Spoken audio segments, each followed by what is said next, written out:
Assalamualaikum warahmatullahi wabarakatuh.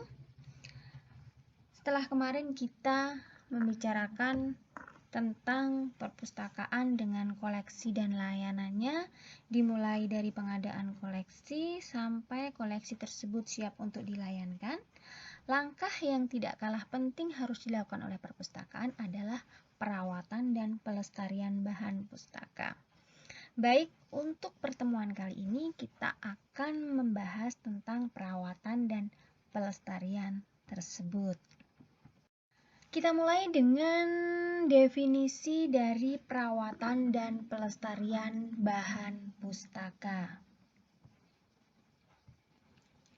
Menurut Kamus Besar Bahasa Indonesia, perawatan berarti proses, cara, perbuatan merawat, pemeliharaan, dan penyelenggaraan. Jadi dapat kita tarik kesimpulan di sini, perawatan bahan pustaka berarti cara merawat dan memelihara bahan pustaka. Bahan pustaka di perpustakaan kemarin sudah disampaikan bahwa bukan hanya berbentuk buku, akan tetapi juga dapat berbentuk periodikal dan bahan terekam. Nah, kemudian pelestarian. Pelestarian ini sering disamakan dengan perawatan. Ada beberapa kata yang bertalian perawatan dan pelestarian, yaitu preservasi dan konservasi. Kata preservasi dan konservasi yang kita sepakati di sini diterjemahkan menjadi pelestarian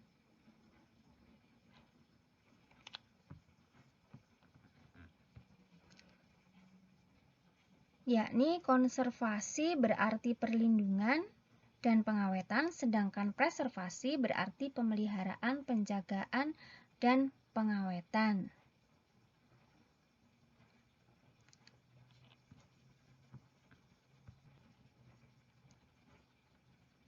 Preservasi dapat diartikan dengan lebih luas, yaitu mencakup unsur-unsur pengelolaan, keuangan, cara menyimpan, tenaga, teknik, dan metode untuk melestarikan informasi dan bentuk fisik bahan pustaka. Sedangkan konservasi adalah teknik yang dipakai untuk melindungi bahan pustaka dari kerusakan dan kehancuran. Akan tetapi, menurut sumber lain yang menyangkut pelestarian bahan pustaka, kata konservasi mempunyai arti yang lebih luas. Prinsip-prinsip konservasi ditulis dalam buku Introduction to Conservation terbitan UNESCO tahun 1979. Ada beberapa tingkatan dalam kegiatan konservasi, yakni prevention of deterioration, consolidation, restoration, dan reproduction, yang masing-masing mempunyai arti sendiri-sendiri menurut tingkatannya. Prevention of deterioration adalah tindakan preventif untuk melindungi bahan pustaka dengan mengendalikan kondisi lingkungan dan melindungi bahan pustaka dari kerusakan lainnya, termasuk cara penanganannya. Sedangkan preservation adalah penanganan yang berhubungan langsung pada bahan pustaka. Kerusakan yang disebabkan oleh udara lembab, faktor kimiawi, serangga, dan mikroorganisme harus dihentikan untuk menghindari kerusakan yang lebih lanjut. Kemudian consolidation. Nah, ini untuk memperkuat bahan yang sudah rapuh dengan memberi perekat atau bahan penguat lainnya. Ada pula tingkatan restoration, merupakan tindakan memperbaiki koleksi yang telah rusak dengan jalan menambal, menyambung, memperbaiki jilidan, dan mengganti bagian yang hilang agar bentuknya mendekati keadaan semula. Jadi, jika ada beberapa halaman yang hilang, maka kita akan mencari halaman tersebut di koleksi lainnya, akan kita copy dan akan kita selipkan pada halaman yang hilang tersebut, sehingga bagian yang hilang tersebut nanti tidak akan mengganggu bentuk dari buku tersebut, masih kelihatan lengkap atau mendekati keadaan semula. Kemudian tingkatan yang lain adalah reproduction, membuat kopi dari bahan asli, termasuk membuat dalam bentuk mikro dan foto reproduksi. Nah, setelah kita lihat dari tingkatan konservasi, memang pengertian antara preservasi dengan konservasi itu agak rancu ya. Jadi kita anggap saja bahwa preservasi dan konservasi itu adalah pelestarian bahan pustaka yang meliputi kegiatan pemeliharaan, perawatan, pengawetan, perbaikan, dan reproduksi. Kemudian apa tujuan dari perawatan dan pelestarian bahan pustaka tersebut?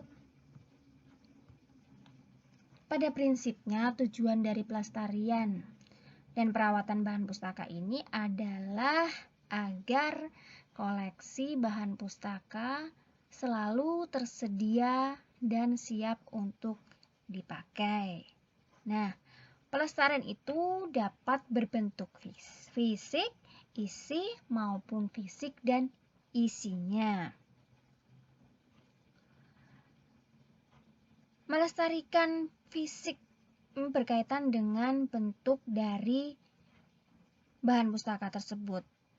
Kita juga melestarikan kandungan informasi dari koleksi bahan pustaka tersebut, misalnya saja ke dalam bentuk lain atau alih media. Tetapi bisa juga kita perawatan dan pelestariannya itu adalah untuk menyelamatkan fisik maupun kandungan informasinya. Kemudian fungsi dari pelestarian perawatan bahan pustaka ini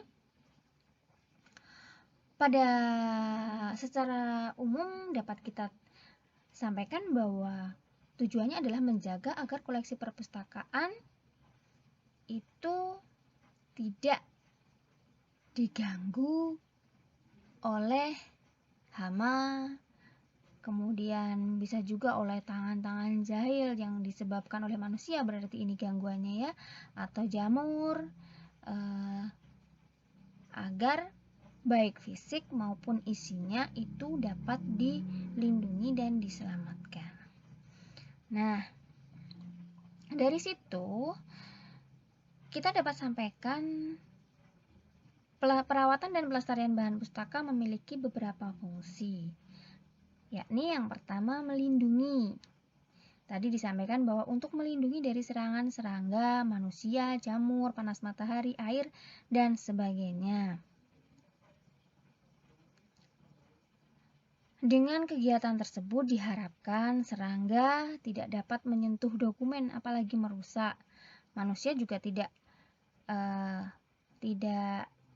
akan mengganggu bahan pustaka tersebut dengan memperlakukannya dengan baik.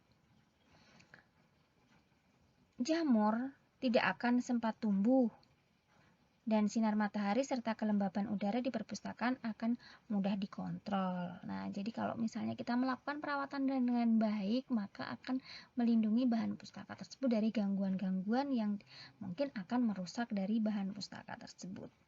Kemudian yang kedua adalah pengawetan. Dengan dirawat baik, pustaka itu akan menjadi awet, lebih lama bisa dipakai, kemudian diharapkan pembaca juga lebih banyak yang dapat menggunakan bahan pustaka tersebut.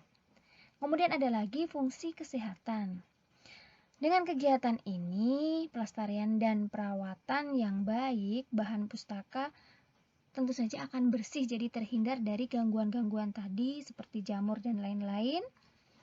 Jadi ketika pemustaka maupun pustakawan itu menyentuh dari koleksi tersebut, maka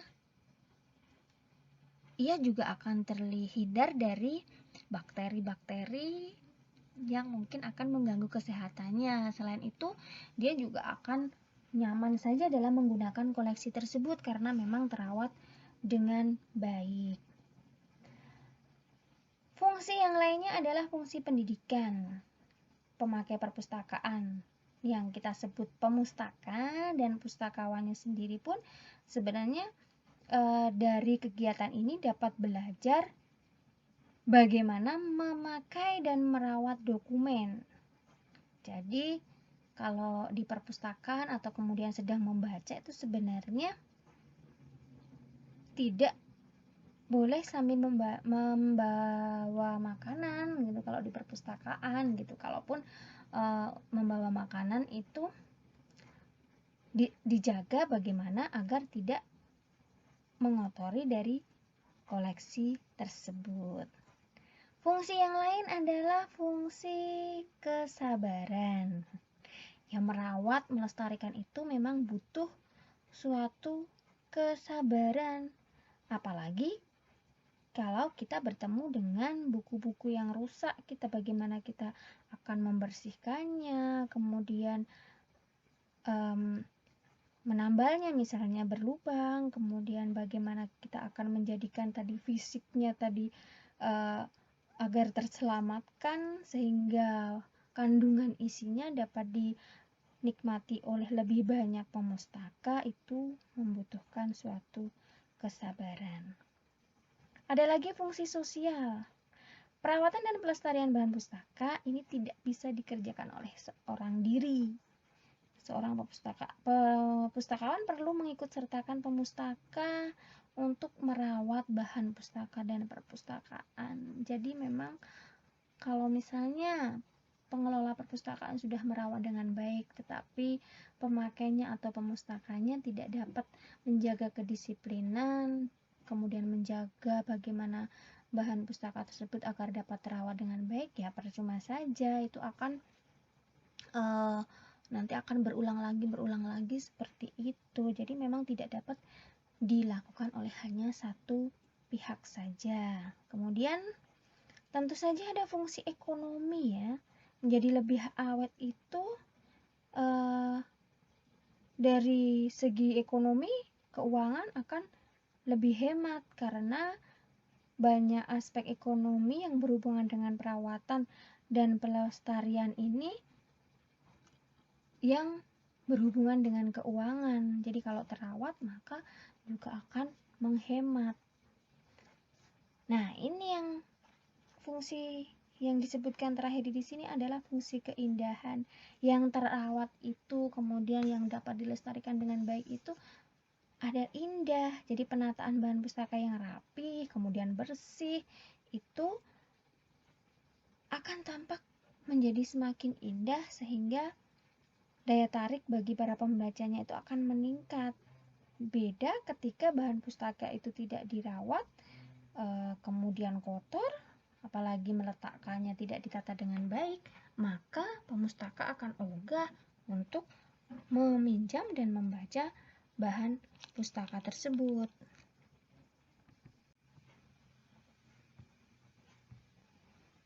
Baik, kita lanjut ke sistematika dalam perawatan dan pelestarian bahan pustaka. Untuk dapat memahami lingkup perawatan dan pelestarian yang memang menyentuh dari beberapa tipe dan bahan, maka dapat kita tempuh langkah-langkah yang berhubungan dengan faktor penyebab maupun penanggulangannya. Nah, yang pertama, kita tentu saja harus mengetahui faktor penyebab dari kerusakan atau kemungkinan yang membuat rusak bahan pustaka tersebut. Faktor penyebab itu bisa berasal dari internal maupun eksternal. Yang dari internal itu yakni karakteristik bahan pustaka itu sendiri. Bahan pustaka mempunyai sifat kimia dan sifat fisik yang tidak stabil. Jadi kerusakan bahan pustaka itu akan bervariasi. Kertas-kertas itu pun akan bervariasi ya, karena koleksi itu memiliki kertas yang berbeda-beda. Itu dari yang tercetak. Belum lagi dari mikrofilm misalnya, kemudian dari CD misalnya. Nah, itu akan memiliki karakteristik bahan yang berbeda. Kemudian ada tipe bahan pustaka. Tipe bahan pustaka itu akan mempunyai daya tahan yang berbeda terhadap pengaruh lingkungan, tergantung dari karakteristik dan struktur dari tiap-tiap komponen yang ada di dalamnya. Temperatur yang tinggi akan menyebabkan kertas menjadi getas. Cahaya akan memutuskan ikatan rantai kimia pada serat selulose. Pencemaran udara seperti sulfur dioksida akan menyebabkan kertas asam sehingga menjadi rapuh. Jadi memang kalau kita akan melakukan perawatan ini, kita harus tahu karakteristik maupun tipe bahan dari apa yang harus kita rawat.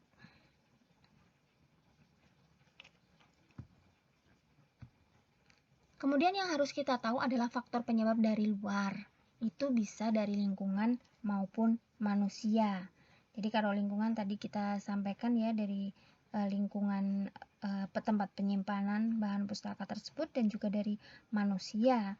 Karena penggunaan dan penanganan yang salah, misalnya teknik penjilitan yang kurang memenuhi syarat, dan kemudian pada saat menata di rak itu kurang rapi, atau sering, kalau misalnya kita lihat itu sering ada buku-buku yang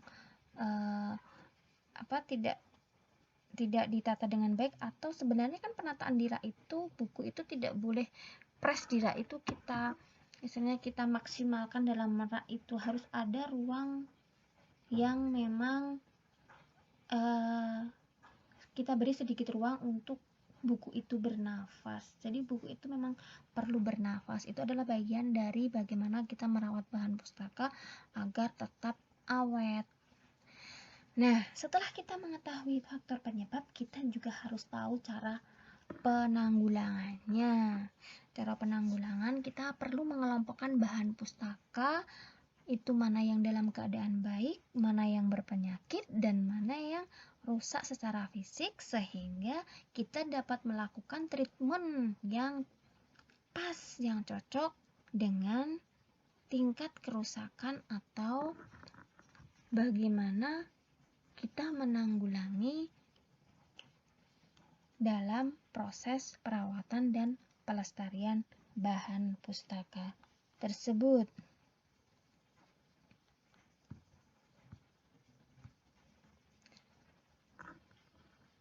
Setelah kita memahami faktor penyebab dan kita tahu bagaimana penanggulangan dari hal-hal yang mengganggu bahan pustaka tersebut, maka kita perlu menyusun rencana perawatan dan pelestarian. Dengan pengetahuan-pengetahuan yang kita ketahui, maka kita dapat menyusun rencana. Kita harus merencanakan. Kenapa kita harus merencanakan? Karena sesuatu yang sesuai dengan prosedur, kemudian langkah-langkah yang terstruktur, itu nanti akan mempermudah dan tidak akan melewatkan hal-hal yang nanti yang sebenarnya harus kita perbaiki. Jadi memang harus dituangkan di dalam perencanaan program perpustakaan bagaimana perawatan dan pelestarian itu akan dilaksanakan di perpustakaan. Baik, kita lanjut ke pencegahan. Setelah kita tadi membicarakan tentang kerusakan-kerusakan yang mungkin terjadi, kemudian cara penanggulangannya bagaimana, nah kita di sini akan berbicara bagaimana mencegahnya. Agar kita tidak memperbaiki, kita perlu melakukan tindakan pencegahan. Tindakan pencegahan ini dapat kita lakukan dalam tiga hal ya. Dari faktor 3 hal tersebut perlu kita pahami apa saja yang bisa kita lakukan sebagai langkah pencegahan. Yang pertama karena faktor lingkungan. Nah, karena faktor lingkungan ini ada temperatur, cahaya, pencemaran udara, biota, kemudian rak yang tidak memenuhi syarat, bencana alam. Nah, bagaimana kita menanganinya? Temperatur udara itu sebaiknya misalnya pakai AC itu di setel temperaturnya 26 sampai 28 derajat Celcius untuk mencegah terjadinya fluktuasi temperatur yang tinggi pada siang dan malam hari. Selain itu, ketika kita mengatur temperatur AC cukup sejuk bagi manusia dan aman bagi bahan pustaka tadi ya, seperti itu. Kemudian dari cahaya yang digunakan untuk menerangi perpustakaan bisa dari cahaya matahari maupun cahaya lampu listrik. Akan tetapi bahan pustaka itu akan merusak kertas itu apabila terkena sinar ultraviolet. Cahaya matahari yang masuk ke ruangan baik langsung maupun pantulan itu harus dihalangi dengan gorden atau disaring dengan filter untuk mengurangi radiasi ultraviolet. Solusi dari lampu adalah dengan memasang filter pada lampu TL. Jadi lampu TL itu tidak langsung kita pakai, tapi ada filternya, kotak-kotak itu biasanya. Kemudian pencemaran udara. Nah, itu ruangan udara seperti gas pencemar, partikel debu dan logam itu dapat merusak kertas. Nah, itu dapat kita kurangi dengan langkah-langkah misalnya menggunakan AC.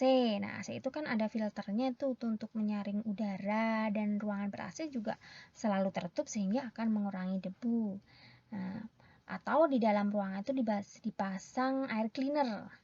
Di dalam ini terdapat karbon aktif yang dapat menyerap gas pencemar dan terdapat filter untuk membersihkan udara dari debu. Kemudian ada juga nih yang menyimpan buku dalam kotak pelindung. Kemudian dari faktor biota. Nah, faktor biota ini tindakan preventif untuk mencegah tumbuh dan berkembangnya jamur dan serangga adalah dengan memeriksa bahan pustaka secara berkala, kemudian membersihkan tempat penyimpanan, menurunkan kelembapan udara, dan buku-buku tidak disusun terlalu rapat. Nah, tadi kan untuk sirkulasi udara, jadi buku itu perlu bernafas. Rak yang tidak memenuhi syarat. Rak yang tidak memenuhi syarat itu sebaiknya memang rak itu ya yang anti serangga ya, yang kalaupun terbuat dari kayu ya harus dikasih bahan yang agar serangga itu tidak betah untuk berada di rak tersebut sehingga tidak akan mengganggu bukunya.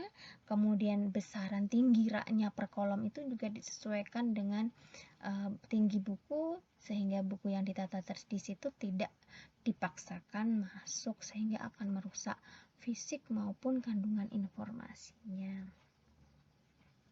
Kemudian bencana alam. Nah, ini bencana alam ini bisa juga dari kebakaran. Nah, kita harus menyiapkan, memang harus ada ya di setiap kantor itu untuk alat pemadam kebakaran itu yang darurat. Kemudian kabel listrik juga harus diperiksa secara berkala.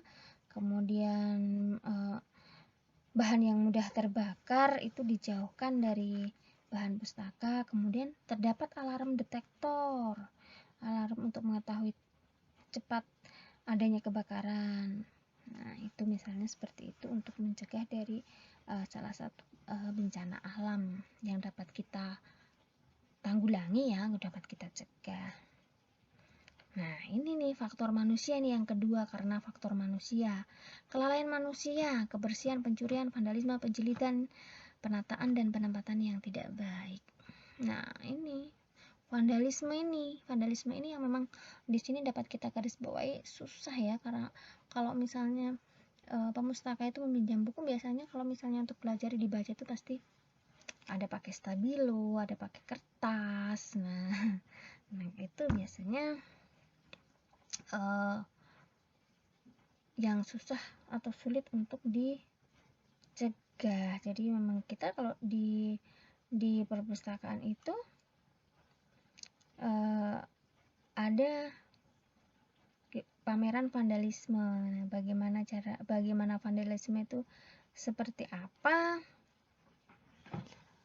dipamerkan di perpustakaan agar tahu perpustakaan sebenarnya vandalisme itu tidak akan sangat tidak tidak bersahabat dengan bahan pustaka, karena itu sebenarnya akan merusak tinta-tinta itu. Nah, kemudian yang ketiga, bagaimana pencegahannya ya? Pencegahannya itu disesuaikan dengan hasil analisa tadi dari faktor lingkungan, faktor manusia.